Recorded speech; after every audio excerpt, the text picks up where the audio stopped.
Well, good evening, everybody, and can extend a warm welcome to you all this evening to this planning predetermination hearing held in Grangemouth Community Education Unit, Abbots Road, Grangemouth, and remotely today, Wednesday, the 9th of October, beginning at 6 o'clock. Now, unfortunately, we've got serious traffic congestion just up from where we are.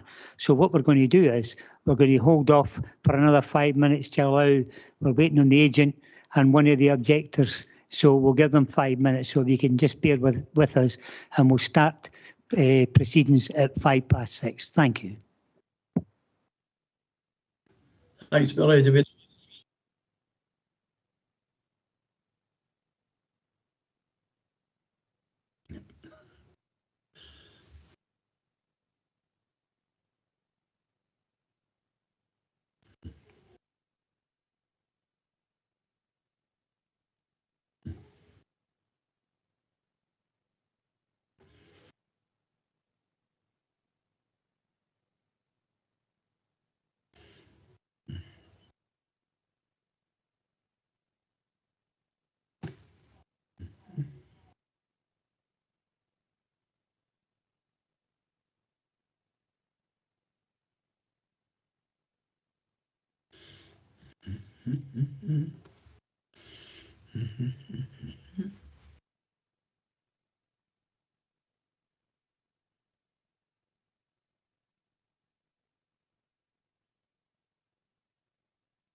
Will be 1 minute. Thank you.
Okay, thank you very much. We'll reconvene the meeting. Obviously, there were serious issues with road traffic congestion at the top of the road, and it was important for people who were travelling some time to give them a bit of time to come in. And I believe that nearly everybody's here. There was one other person, but we haven't been able to make contact to find out whether they're on the road. Okay, we start again then. This is the planning predetermination hearing. My name is Councillor Buchanan, Bailey Buchanan, who is I am the convener of Falkirk Council's Planning Committee. This meeting will be held in Grangemouth Community Education Unit, Abbots Road, Grangemouth, and remotely today, Wednesday the 9th of October at 6 o'clock. In accordance with Section 43 of the Local Government in Scotland Act 2003, it has been directed that this meeting will be conducted in such a manner as to allow a remote attendance by elected members. The meeting will be live streamed.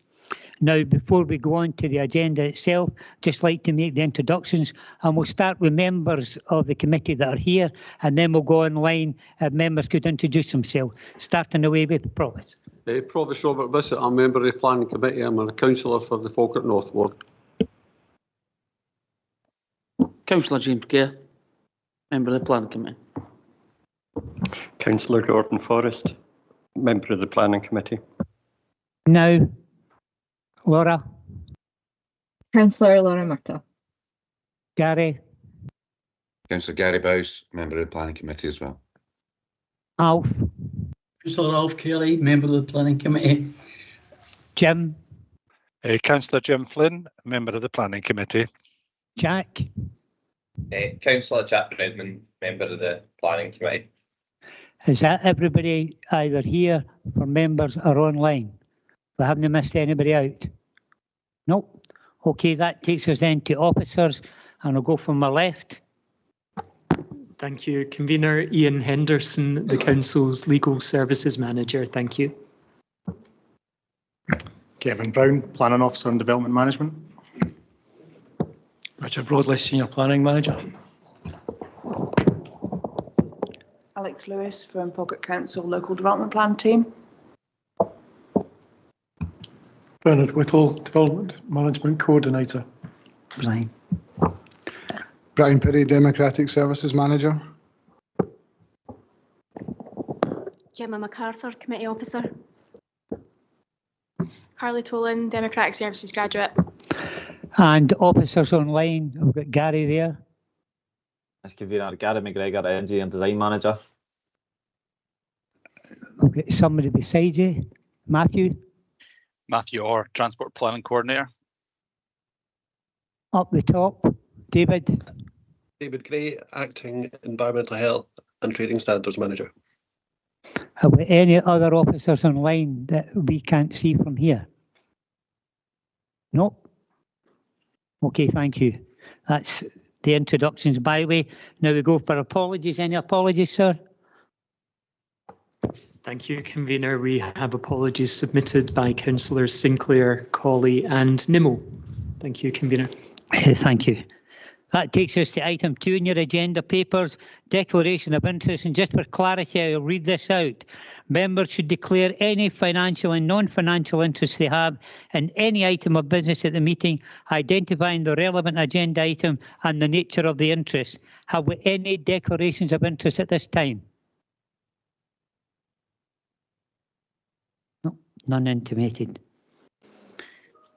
That takes us to item 3, which is a very important area within this predetermination hearing procedures. It's pages 2 to 4, and to take us through will be our legal advisor, Mr. Ian Henderson. Thank you, sir. Thank you, Convener. Tonight is a predetermination hearing, which is an opportunity for interested parties to attend a predetermination hearing in order that they have an opportunity to make representations before the planning decision is taken and to be heard by the planning committee. A predetermination hearing is required to be offered in relation to applications for planning permission for major developments which are significant departures from the development plan. It's a good point now to make clear that no decision on the application will be taken tonight. And as I've mentioned, this is an opportunity for parties, the applicant and interested parties who have submitted representations to be heard before the committee. So if we could move forward, please. Thank you. So I think that slide has been covered.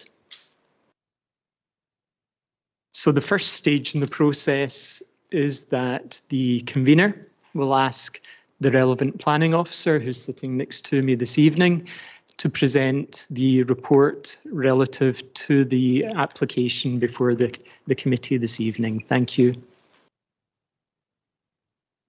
Following that, the convener will then invite the applicant or the applicant's agent and any statutory consultees to speak on the application. In the case of the applicant or their agent, they are entitled to speak for 10 minutes, and any statutory consultees would normally be entitled to speak for up to 5 minutes. Thank you. After that point, there's an opportunity for members of the committee to question the applicant or the applicant's agent, or indeed seek guidance on any factual or legal matters from the officers in attendance at the meeting. Thank you. After that, the convener will invite parties who have submitted representations and wish to speak this evening, and they will be entitled to speak to the terms of their representations. Thank you. So each of these parties would be entitled to speak for up to 5 minutes each. But so as to avoid repetition, if there are similar interests, the convener may request that a spokesperson is nominated to speak on behalf of the group or the parties with these similar interests.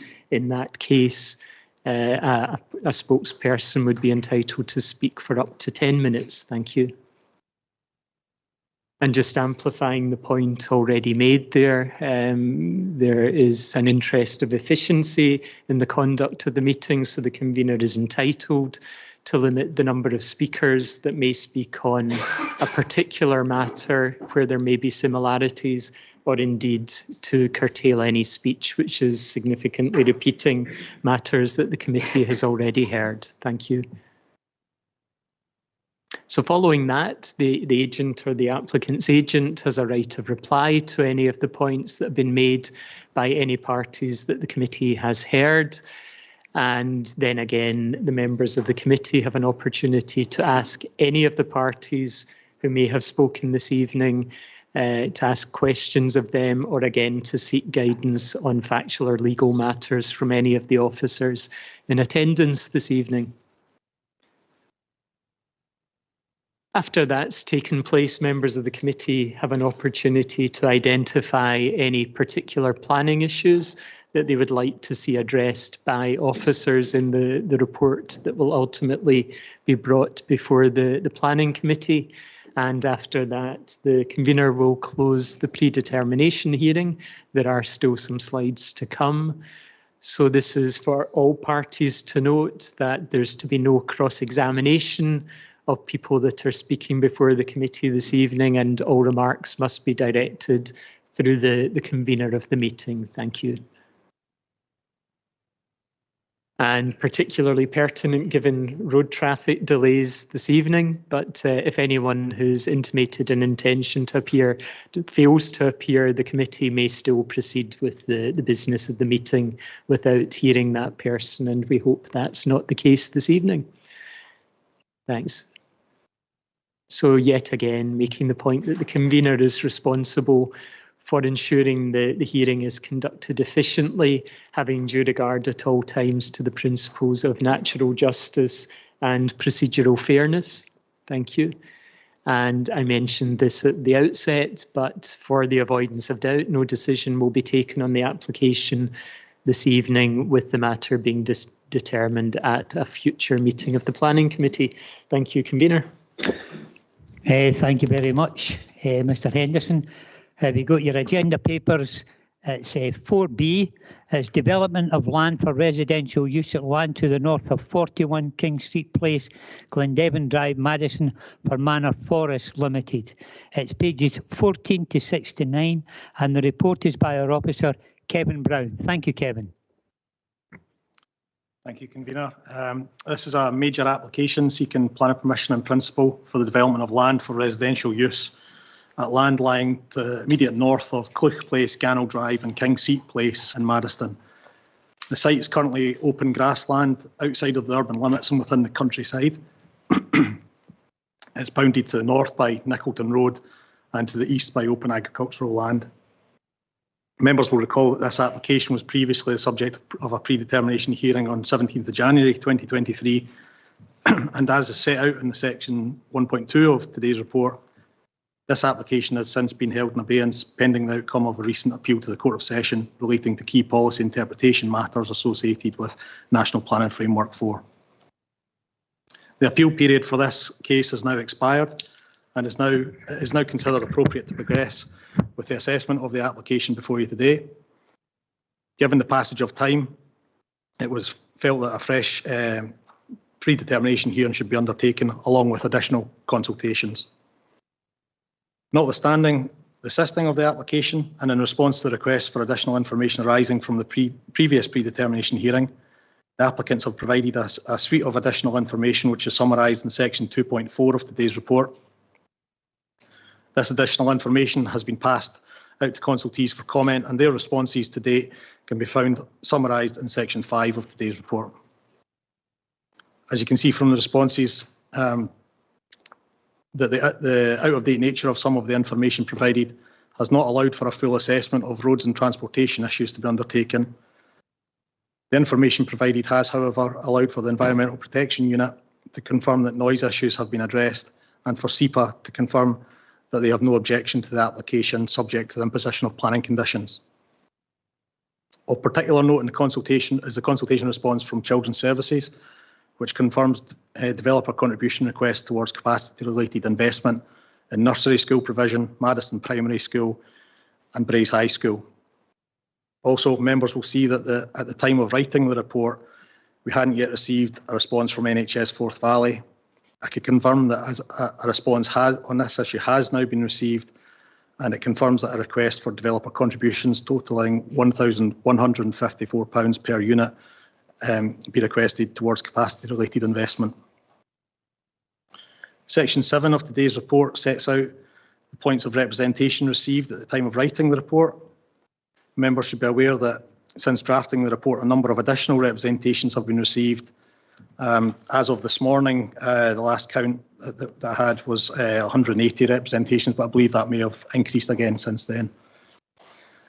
And finally, in terms of the development plan, members will see that the relevant policies of both the National Planning Framework 4 and Falkirk Local Development Plan 2 are set out in section 8 of today's report, along with a note of the material considerations applicable in this application.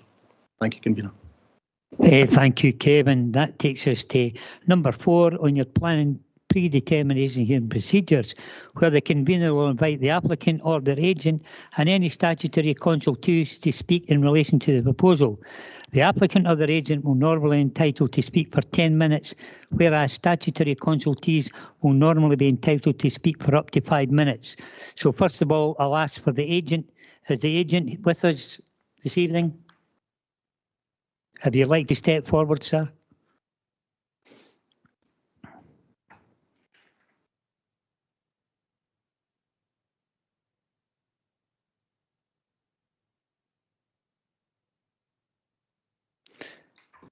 You've been here before, so you know the procedure.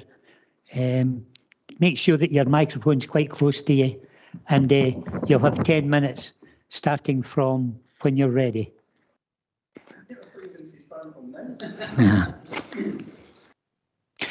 But first of all, you can once you start your summary, if you just introduce yourself, who you are and who you're representing. Thank you.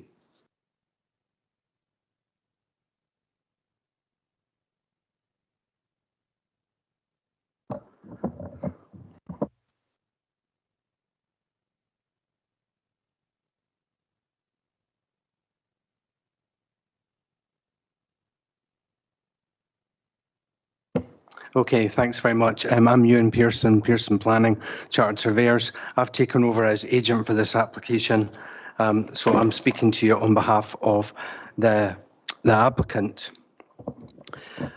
So, as my usual line goes, we have to remind ourselves that this is an application for planning permission in principle.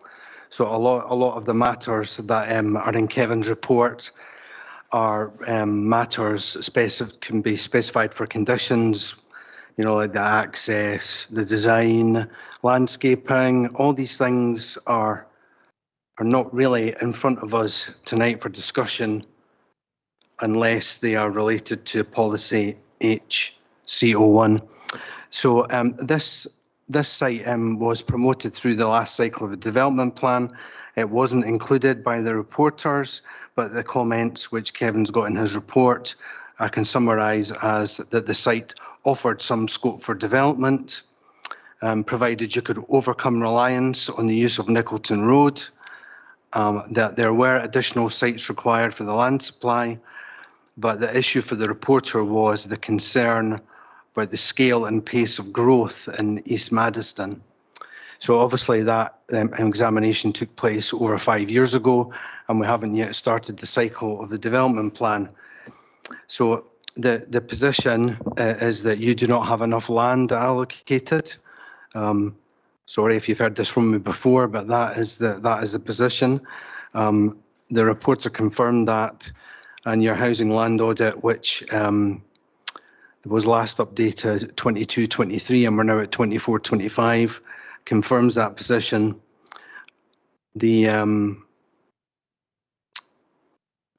So the National Planning Framework came into effect following the last hearing, and you've been given a target, whether you like it or not, whether I like it or not, 5,250 units, which I don't believe that you have allocated enough land for. That's policy 16F of the framework.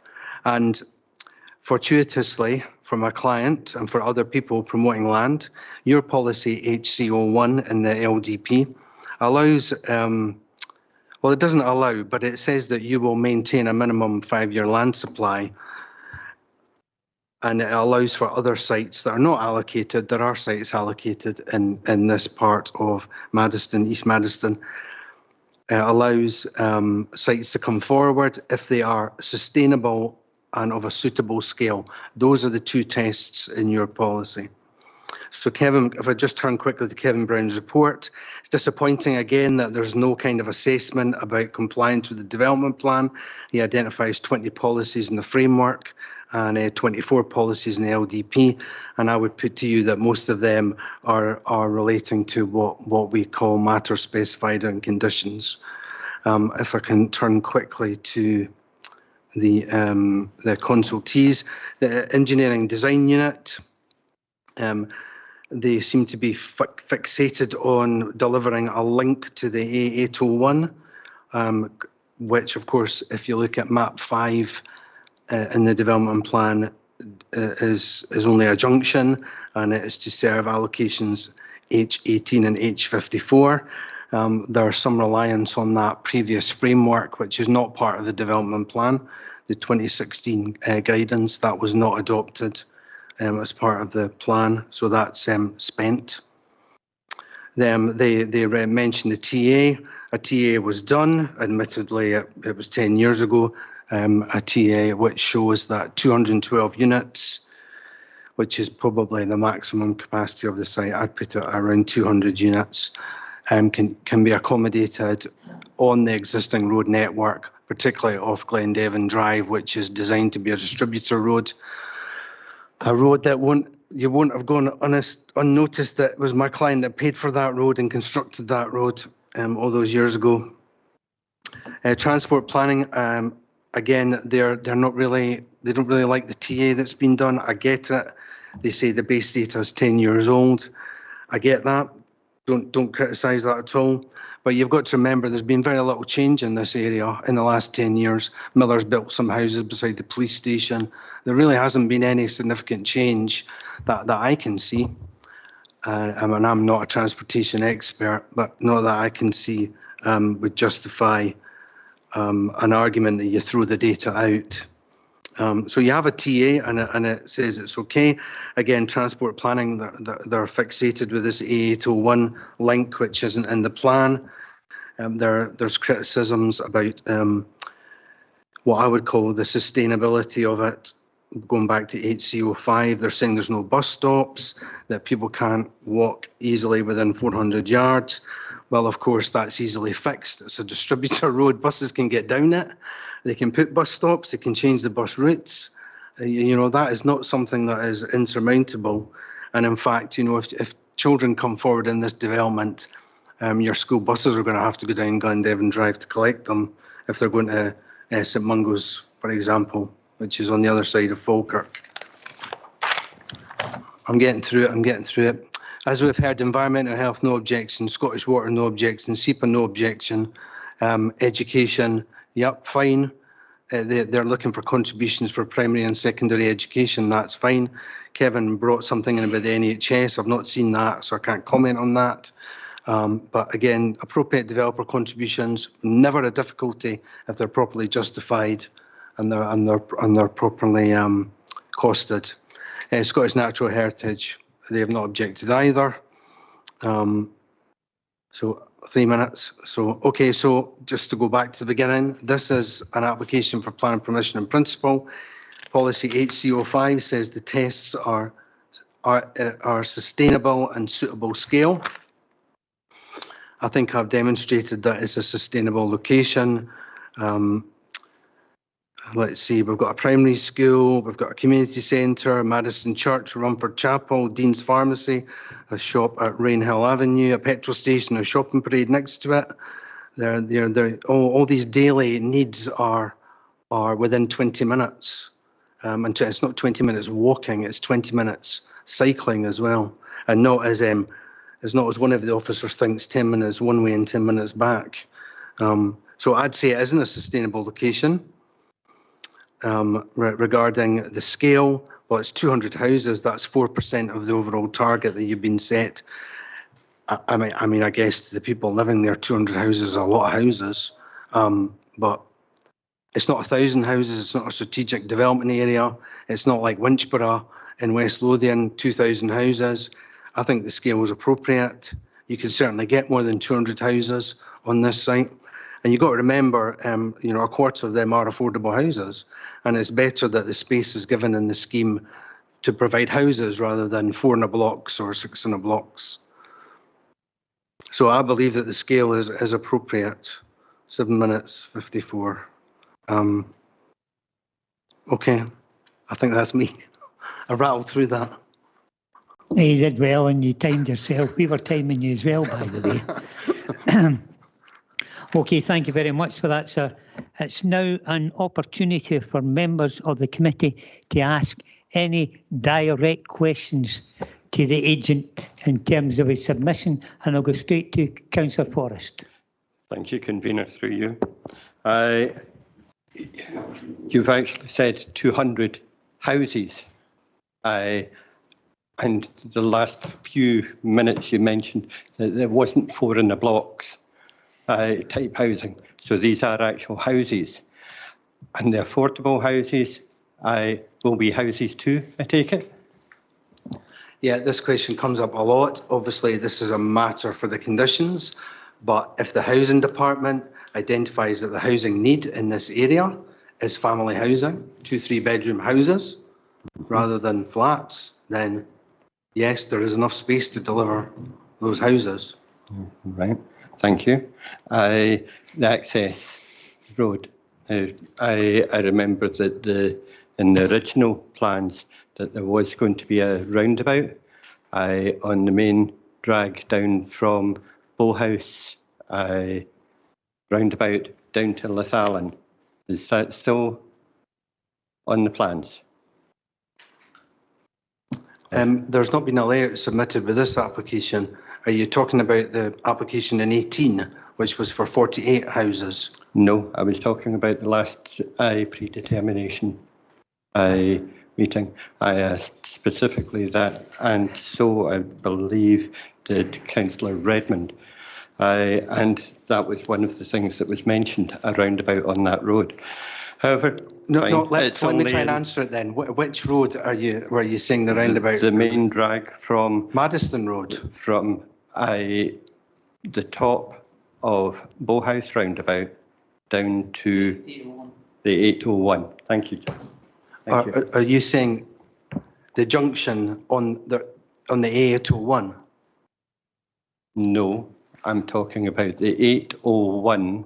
Halfway down, there was a proposal to put a roundabout there to allow access from the site.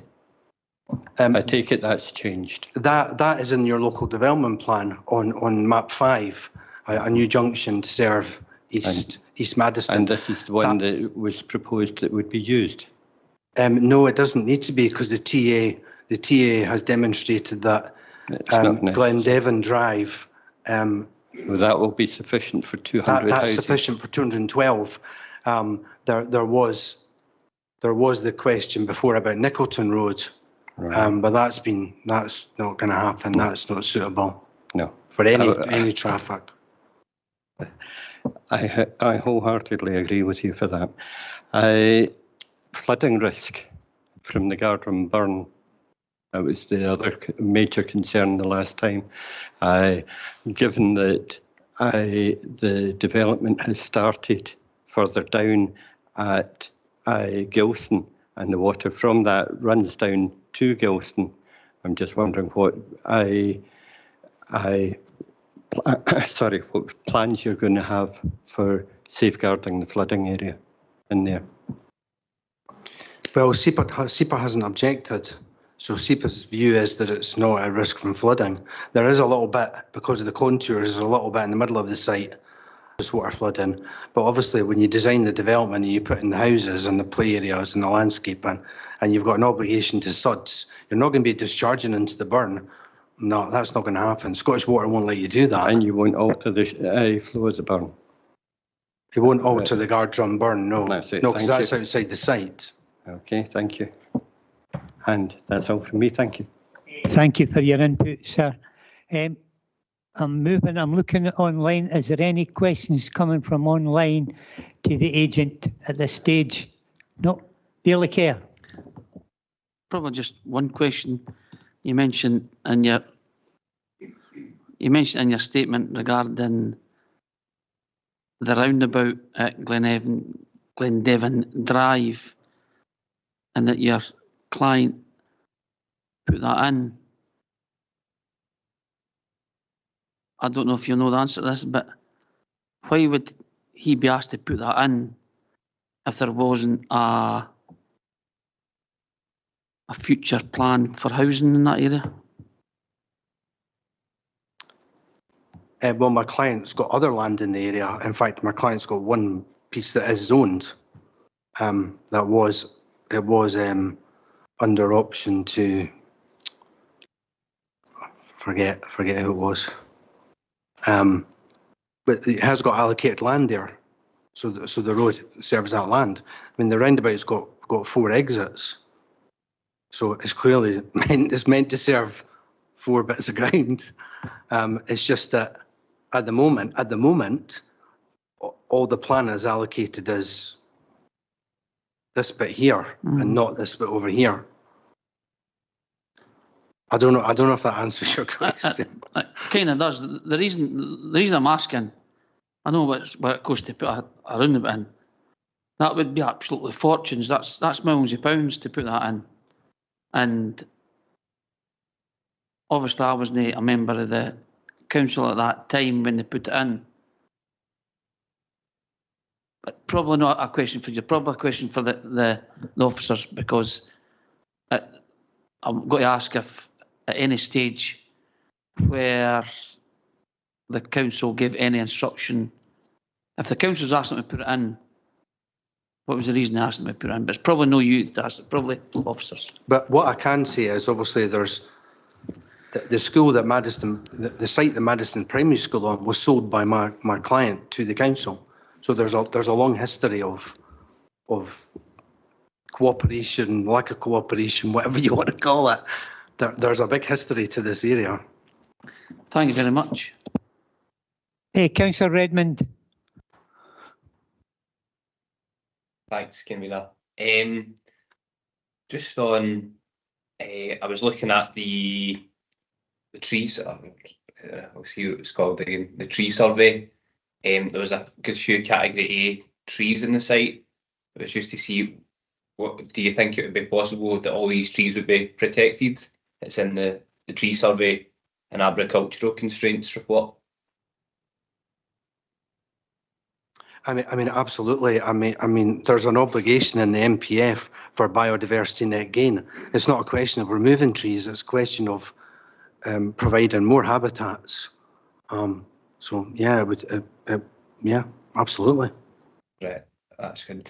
And then just looking at that as well, I'd seen one of the drawings for it.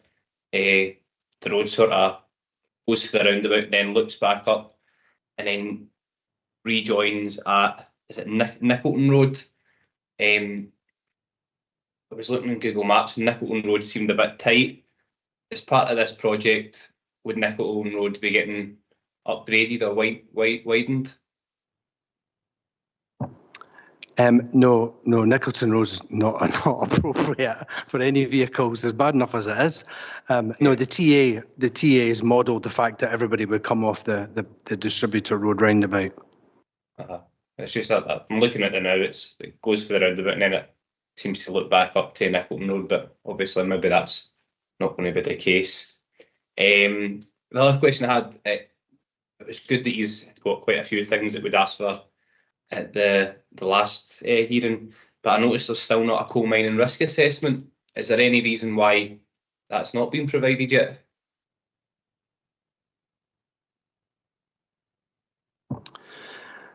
Well, this is application for planning permission in principle. I checked the mapping from the Coal Authority, and my reading was it wasn't in the high risk area. Well, that's fair enough answer if that's that was my reading of it. Ask the officers later. It's kind of surprising because most things that come up in Falkirk tend to be at a sort of high risk of coal mining activity. But and then just the kind of last question, I don't actually know if this one's for you, but have we had any consultation responses from NHS Forth Valley? I think Kevin said at the top of his presentation that he'd had something. Did. I'll just interrupt you there by saying that you can ask that to officers just now. It's direct questions to the agent. Kevin will come in, he had it in his report, and I'm quite sure that he'll give it to you once it comes to that stage. At the moment, any other direct questions to the agent regarding his submission from anybody, either online or here? None? Promise. Will any of these properties be for rent? the affordable ones, which is 25%, which is 50 units. If it's 200, well, it's up to the housing department what product they want. If they say that it's shared ownership, then there'll be an element of shared ownership. If they say that it's social rent, then it's social rent. You know, that is very much part of the legal agreement that we'd have to enter into to deliver all contributions and all the gain. Okay, thanks. That's all. Okay then, I don't think there's anybody else got any direct questions to the agent at this stage. If you would like to retake your seat, sir, and thank you. Remember, you'll have an opportunity later on to come back and regarding anything that's been said in relation to your submission. Thank you.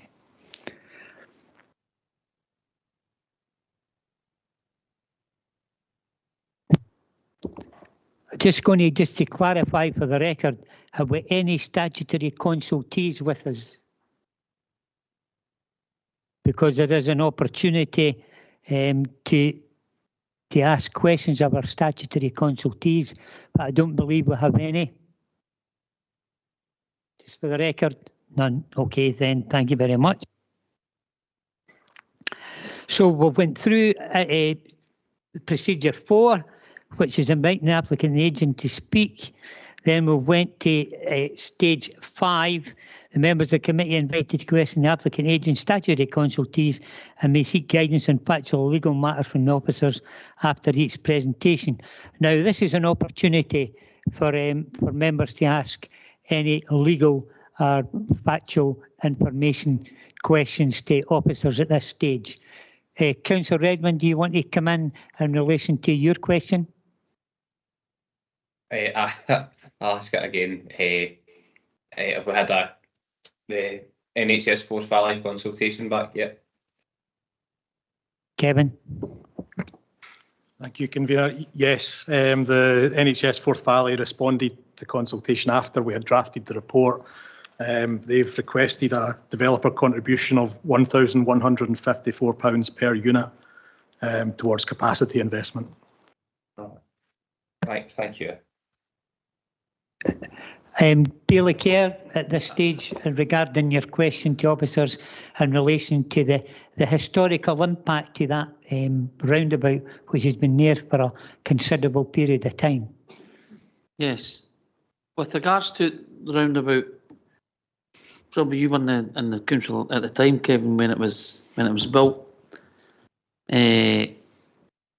For the applicant to have built that and paid the money that it has, was there any agreement between the council and the applicant for to build that roundabout? I mean, I think the quick answer is I don't have that information today. This is what this is about. It's about gathering information and for the report. We can look back the previous files and come back in the next report with information on how that roundabout came about, what the requests were from a roads perspective, and report that further down the line. As Mr. Hendon says at the very start, no decision gets made tonight. This is a fact-finding meeting for, as elected members know, to ask officers. If they don't have the answers, it gives them time for it to come back when the report comes. Can I just ask another question? It was probably off Councillor Redmond's question regarding the NHS. So they've stated that they would like £1,400 per house. Do we know where that will be spent, or does it just go to them and they decide where the? Yeah, ultimately it's based on an assessment of capacity issues in the local area. They've identified there being capacity issues, and there's a mechanism for calculating how much of a contribution is required at that point. We would request that from a legal agreement perspective if it moved that way, and if that money came in, that would go to the NHS Forth Valley to then spend. Yeah, just Councillor, Forrest mentioned it previously about Gilson. There was mention of doctor's surgery gone there at that development. And I spoke to someone before. I was approached straight after the meeting with doctors wanting to open my surgery, but trying to get that communicated and brought forward with NHS is very difficult. But thanks very much for that question anyway. I could say at this stage that having been on the planning for over 30 years, I remember vividly going up on site. I remember the whole situation when this roundabout and the houses in that area were built initially, but it would have been unfair to me to make direct comment on it, and I think it's more appropriate to go back and have a look at the correspondence and agenda items that went out to members when the decision was taken to ensure that that roundabout was built.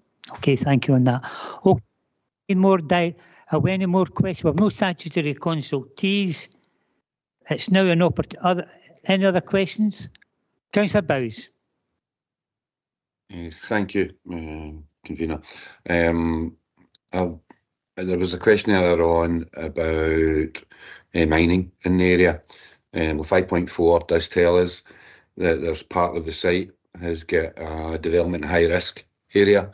So I think that's going to be quite important, Kevin, when we come back to the actual looking at the item in committee itself and for decision.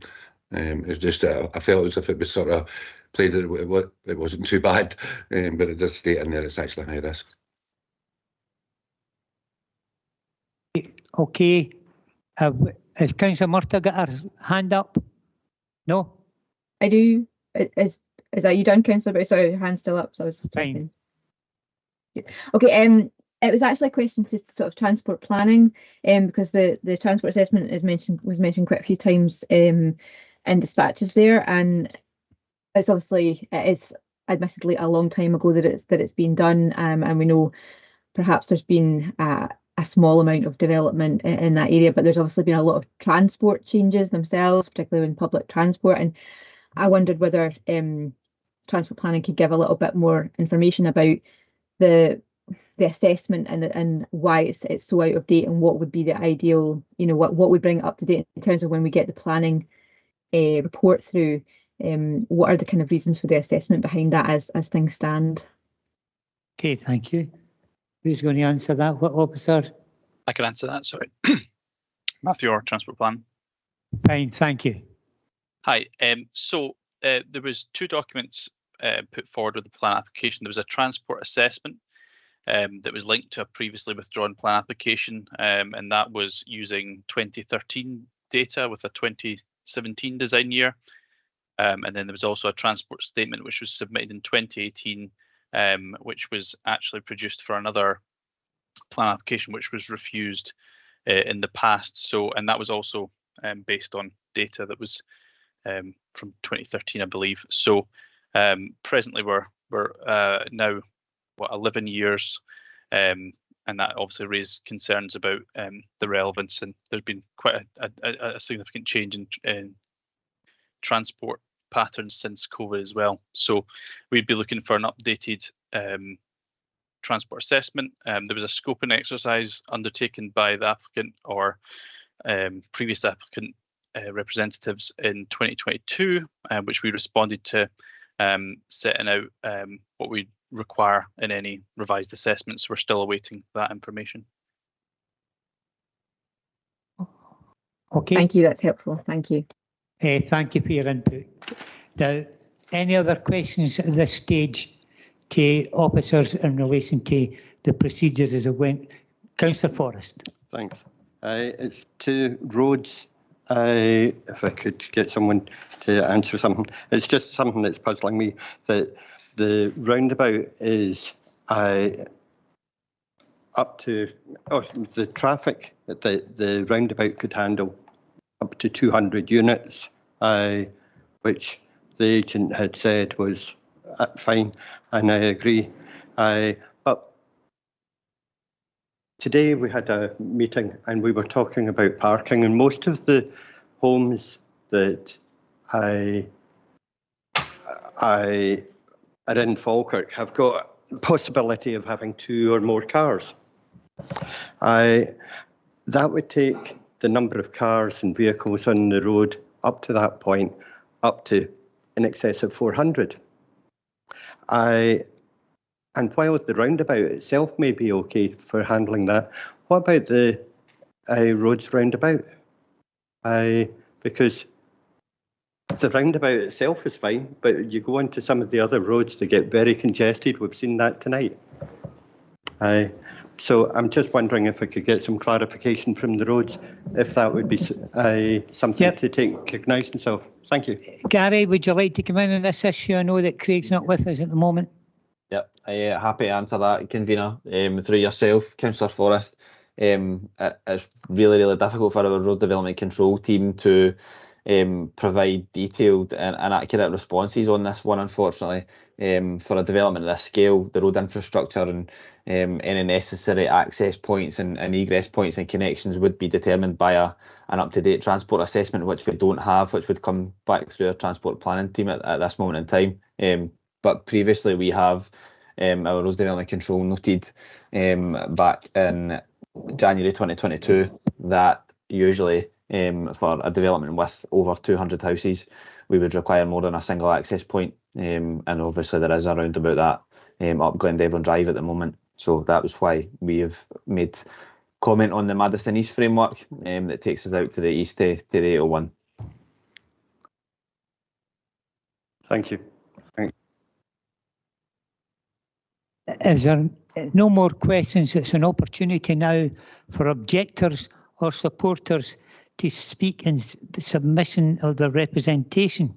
Could I just check, because obviously my back's to the individuals behind me, but Leanne Wilson, I think you were coming online, Teams. Leanne, are we here? Leanne Wilson? Yeah, I'm online, but I've not got any questions to ask at this point. You've nothing, have you got a submission to ask, to come forward with? No, I've submitted my objections online already. Okay, so you're happy with that. That's fine, thank you. I believe we've got a John Crawford in person here behind me. Yes. John, would you like to step in? Come up there. Put your microphone on, put it close to yourself so everybody can hear you, and you'll have 5 minutes.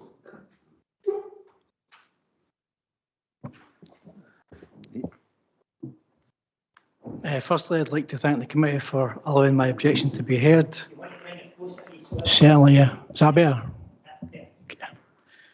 Again, I wish to strongly object to the Manor Forest Limited's plan application. I am a local resident and have lived in the area for over 25 years.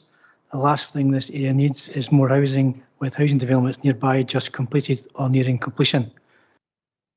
The objections to the proposal stood at 198 as of 6 p.m. today. The Local Development Plan 2 is a statutory document which guides further development in the council area for the period of 2020 to 2040. It was adopted on the 7th of August 2020. LDP2 contains a vision for the area, an overall strategy and detailed policies and proposals indicating where development should or should not take place. It provides criteria where the council uses in assisting plan applications. Therefore, I would like to just remind everyone that the land being proposed here is beautiful Scottish countryside and is outside the boundary for Maddiston Village development.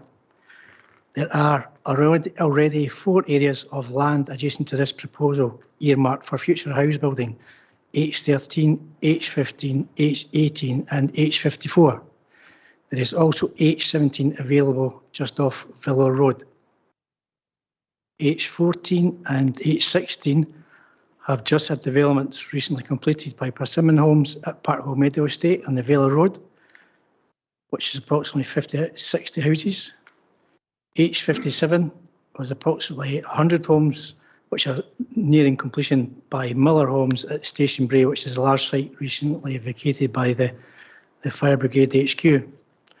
So that's 5 that were, so there's 5 available for house building and 3 have been completed. So there's 5 sites still available for house building in the local development plan too.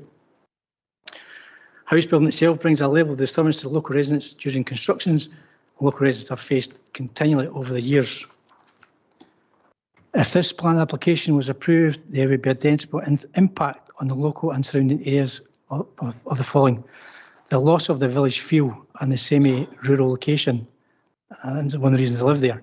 The land proposed here is larger than the current size of the Ochilview estate where I currently live in Clough Place, where it shows approximately 272 houses and a 13-hectare site. This Manor Forest proposal is larger at 13.4 hectares. That would be an increased noise and disturbance from a further, I believe it's 200 houses, but I think probably it could potentially be more given the size of the countryside area requested. So 200 houses could be 400 cars, as one of your councillors pointed out. There would be an increase in traffic and air pollution on Glendivan Drive, which already has congestion at peak school times, an increased risk to school children from additional traffic in the vicinity of the local primary school and nursery, a detrimental impact of local school with increased class sizes. The size of the development couldn't be accommodated by Madison Primary School, even with its recent extensions.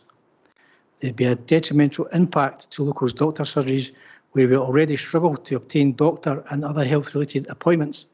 Further housing would most certainly exacerbate this problem. Loss of the countryside. I, along with a lot of my neighbours from the surrounding estates, use the northern fields for walks and to walk our dogs.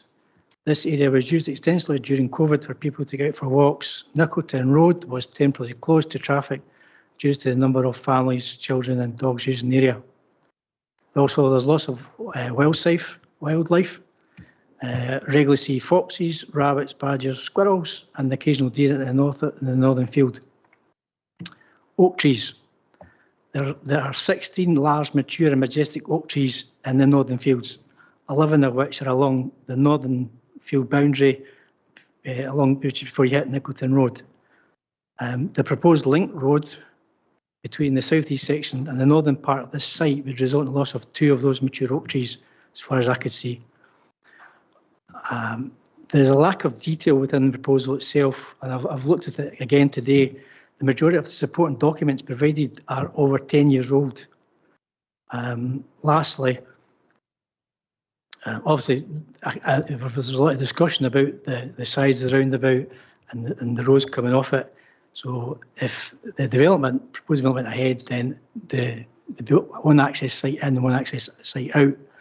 And just because somebody's built a big roundabout and put in 100 metres of tarmac doesn't mean you can give approval for this. The use of countryside land for housing should not be allowed. Developers and house builders should simply respect Falkirk Council's local development plan and use the large number of sites already earmarked for future housing. Thank you. You were timed perfection there. 5 minutes. Thank you, sir. Myself. You did. Thank you.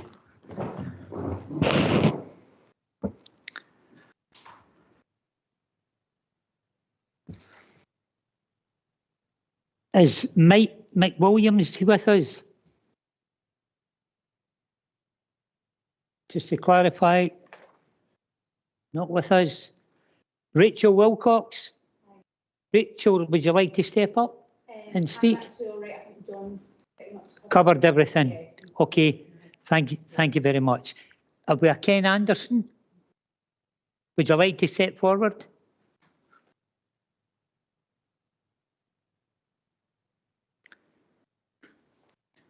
Just the same format. Put your light on, Ken, and then bring it as close as possible so everybody can hear, especially online.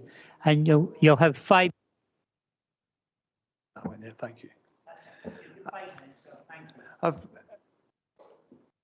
listening to. Good evening, first of all, but listening to everybody going backwards and forwards with regards to what's being planned for this development. There's one thing that has came back up again is obviously this Nicholton Road. Am I correct in saying that the plan is not to use Nicholton Road for any access? Well, the the thing is, you're here to give your submission, but in terms of that question, it's already been stated by the agent. Have you ever listened to say that Nicolton Road was out? It's No, out. it's out. And I'm sure that he'll clarify that when he's finishing. But at this particular point, you want to submit your objection and to the members so we can take it all on board. So Right. 5 minutes again, starting from now. Thank you. I won't, it won't take 5 minutes. I just want to make sure that when as it's moving forward, that this road doesn't get used, because it runs down the back of my house. And it's going to contribute quite significantly to the noise that you'll get with the traffic going up and down that road. I appreciate it's difficult when you're trying to develop a piece of land that some people find more valuable than others to wildlife. But I would just say, if there's any change, then I'll object to them using Nicolton Road. Okay, Okay. Okay, sir. Thank you. You can retake your seat. Thank you.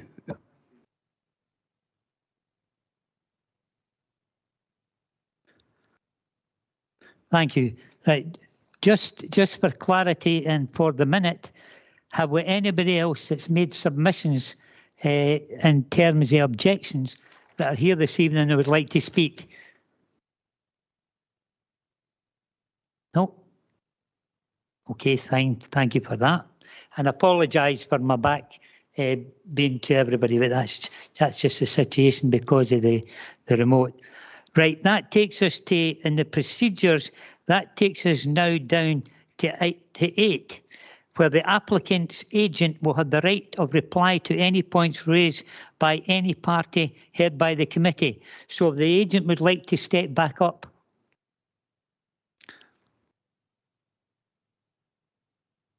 And remember, you don't give us any new information, it's just what you've heard. And I think maybe you should start off by just explaining the situation with Nicolton Road for that gentleman that's just left. Okay.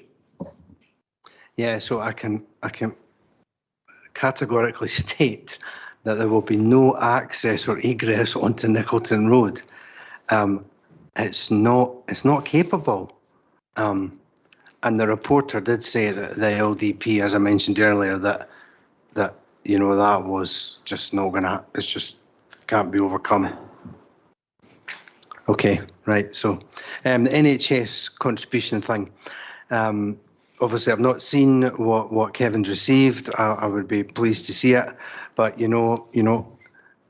developer contributions, if they are properly justified, then there is no reason why the council and the developer cannot agree to deliver those things.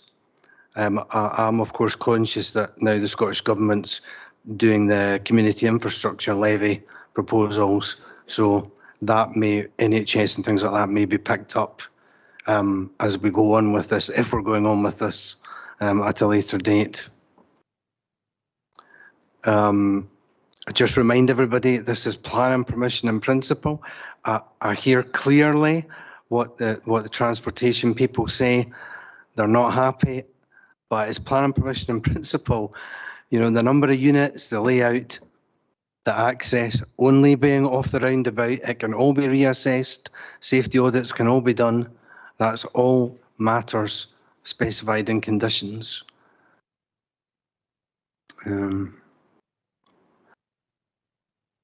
I did while you were all speaking, I did look at the high risk area. So yeah, there is a part of the site in the high risk area for coal mining. So a coal mining report would need to be done. Is actually the bit of the site that backs onto the Rumford. That area is all covered by the. So I'm happy to clarify that. I don't think I've got anything else to say, to be honest. Okay, then. You've had your opportunity, and thank you very much, sir. You'd like to retake your seat?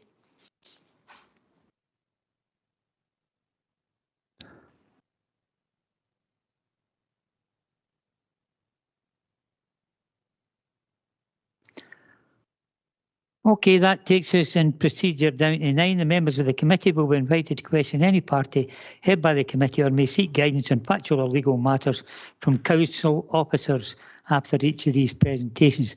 Have we any other questions at this time, or do we want to go to 10, which is members of the committee identifying any other planning issues that they wish to see addressed in the report to the meeting of council that will consider this application? Now, we'd just like to say at this stage, for everybody that's here and maybe everybody that's online, because of the time scales of everything, we've still got to go on site for this application as with others. And people have been asking, when do you think these items are going to come on an agenda paper? At this particular stage, having spoken to officers, they believe because of the workload that's coming and because of the factors that it's not an easy process to include and get all the information from each party. So I think they're looking at the possibility of maybe January, round about that particular time. But we're hoping to get the site visit done as soon as we can. But it's just to let everybody know at this stage, we're not going to take all this information on board and then we're going to come to a planning committee in a week or two. There's a lot of work to be done. So members of the committee, you're invited to ask any questions of anybody or factual legal matters from the council officers just now. Or do you want to take members of the committee identifying any other planning issues that you wish to see addressed in the report to the meeting of the council? So we'll go to 9. Members of the committee are invited to question any party heard by the committee and may seek guidance on factual or legal matters from council officers. Is there any questions? Councillor Bowes, Councillor Redmond, we're queuing up now, that's fine. Councillor Bowes. Convener, I think Councillor Redmond beat me by a partial bit of a second, so I think I need to give way. If you to... want to go first, Gary, that's fine. We'll no fight, Eric. No, that's fine. Looking at the report that's here in front of us, and yeah, it is, as was mentioned, I think by Councillor Kerr earlier on, it's a fact-finding meeting more than anything else. There's quite a lot of facts that we're looking for on this, and as much as I agree it's a PPP application, we've still got to look at that and judge if we believe it is suitable for planning permission in principle. Will we be able to get, but and I know it could be some time yet before it actually comes to committee, but will we be able to get actually quite a lot of the information? I don't want to go through it all because I would bore you, but anybody reading the report will see there's quite a few gaps in the information that we're looking for here. Well, we have that for the main meeting itself. Okay, I'll go back to Kevin. Kevin, you've heard the words, obviously. There's an awful lot of discussion. There's a lot of questions to be asked and there's a lot of information that isn't in the report that members would require. Will you ensure after this that when it comes back to committee that will be updated on most of the issues? Yep. Procedurally, we would take on board everything that's said today, and we would aim to write to the applicant's agent to express what information we would be looking for to be submitted, whether that be in response to the objections that we've heard tonight, or consultation responses, or additionally comments from members of the committee tonight. Thanks, Kevin. That's exactly the answer I was hoping I would get. Thank you. Thank you, Councillor Bowes. Councillor Redmond, then Councillor Murtagh. My question was just a bit of clarity on the transport assessment, if it would be possible to ask that.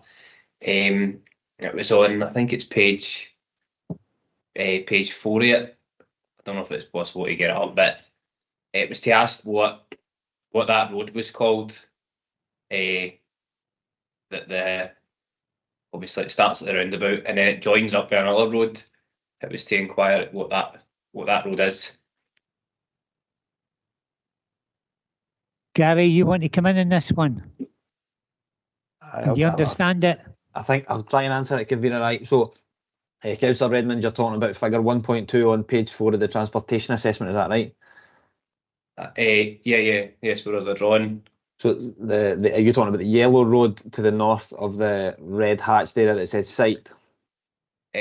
So there's a drawing. There's and the road goes. I don't know if I could share it or something, but there's basically a roundabout, and then the road loops back up, and then it joins an existing road. That I believe that. Right, okay, I know where you are. Figure 1.2 indicative layout. It looks like indicative. Looks. Yeah. So from what the applicant's agent, Mr. Pearson, was saying, Councillor Redmond, I believe that is out of date because that development there seems to go into Nicolton Road, which the applicant agent has confirmed that this new development does not. So I believe that's not the case. An updated road layout coming forward. I would hope so, yeah. All right, thank you. That's a good point. Updated. Fine. Councillor Murtagh. Thank you. And it's sort of combining what Councillor Bounce and Councillor Redmond are saying. I mean, I'd agree that there's quite a few things that need to come forward in this application. Obviously, the transport assessment and updated road layouts, the coal mining situation. I wanted to ask, I think at the beginning we said that the period for appeal for this application has basically passed.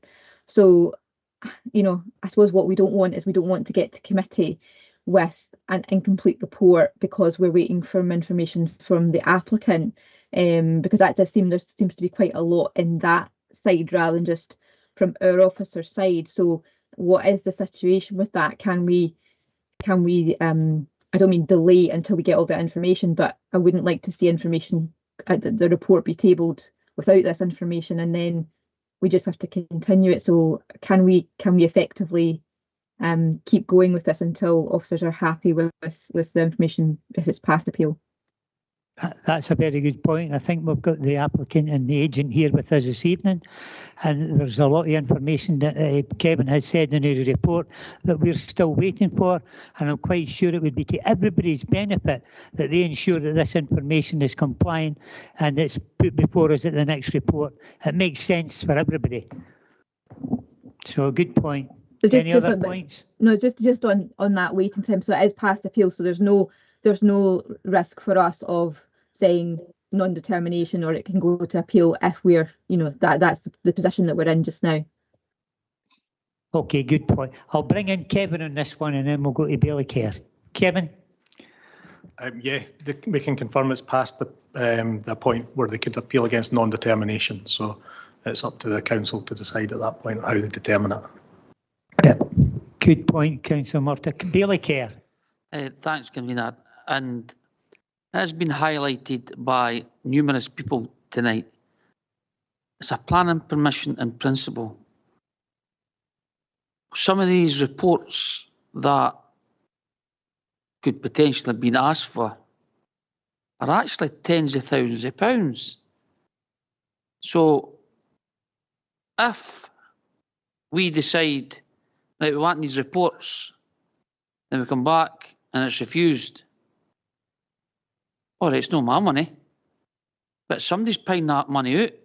And it's a planning permission in principle. And I'm not want to do the agents work for them. However, these things, and we've done it in the past, these things are done in conditions. So I understand everyone wants to get the facts, and I want to get the facts, and I want to be able to make a judgment that's right. However, it's tens of thousands of pounds for these reports. I only know that because I got stung when I bought my own house for a flood risk. And I stayed in California. If California was flooding, the rest of Falkirk was knackered. So just to highlight that, Convener, it's a planning permission in principle. Thank you very much. Good point, Councillor. Bailey Care. We'll go to Councillor Jim Flynn. Thank you, Jim. Thank you, Convener. It's just a straightforward question. I just wonder, what is this site or this land currently used for? Because in 2.2, it says it comprises open grassland. Is it agricultural land? Is it used for any purpose at all at the moment? We'll bring Kevin in again. Kevin? I'm not aware of it being used for any active agricultural purpose at this point in time. As some of the objectors have said, it's used informally as recreation space. A lot of dog walkers are using desire lines across it and so on and so forth. But I'm not aware of it being used actively as agricultural land at this point.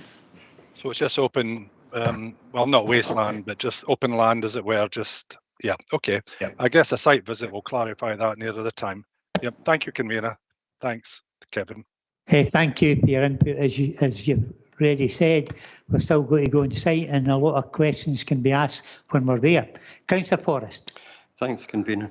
I understand where Councillor Kerr's coming from regarding this being planning in principle.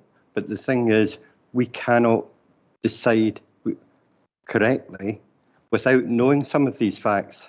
And that is why we're asking for the surveys, for example, the traffic survey from areas round about the roundabout, because the roundabout might be fine, but the external roads may be wrong. We're looking for the environmental survey as well, and the tree survey as well. All of this, if it's done timely, then we can get on and we can actually move this can or cannot go ahead. Without this information, we're stuck. Okay, thanks for your input. Okay, I'm going round members again. It's been quite a lengthy and lively debate on this issue. It's been in for some time, and we all want to draw a conclusion to it for everybody's sake. And hopefully the site visit, I'm going to go to Gemma. Gemma, have you indication when the site visit would be for this? Thanks, convener. We've got a site visit arranged for the 21st of October. There you are, so the 21st of October, and that gives us an opportunity not just to see the physicality of the site, but to ask pertinent questions we're on site. Is there anything or anybody want to come in before I draw a close to this hearing? No? No, I'm sorry. Convener. Councillor Murtagh. Sorry, I wasn't sure if we'd moved on to the asking officers to compel things. Just on the transport, because I think obviously we'll have a request for an updated transport assessment, both from a public transport and a road layout. But the situation with Nicolton Road has been mentioned quite a few times, and I've heard exactly what has been said, and that might have been different from the plans we originally had. But I could ask transport plan officers just to look into the situation where it was mentioned about this, basically the stopping up orders that we had during COVID, in terms of spaces for people, and Nicolton Road was one of those. And I believe there's still a report, because I keep asking for it, that's got to come forward on the kind of the follow up of that, about the survey, surveying the public what was going to be, potentially whether things were to move to permanence. That's still outstanding. So if there's, obviously it's adjacent and it's been part of the site, it would be good to know exactly what's happening with that, because that would then, if that was the case, be a corridor for walking, etc., adjacent to the site. And I'd like to know exactly the context in the report that comes forward. So I'd appreciate that. Okay, Kevin. Okay then. Okay, is there anybody else at this stage? Okay, that brings this predetermination hearing to a close. I would like to thank everybody, members and officers here, and members and officers online, and also members of the general public, and also the applicant and his agent. Other than that, thank you very much, and look forward to the site visit. Thank you, and a safe journey home. Thanks. See you.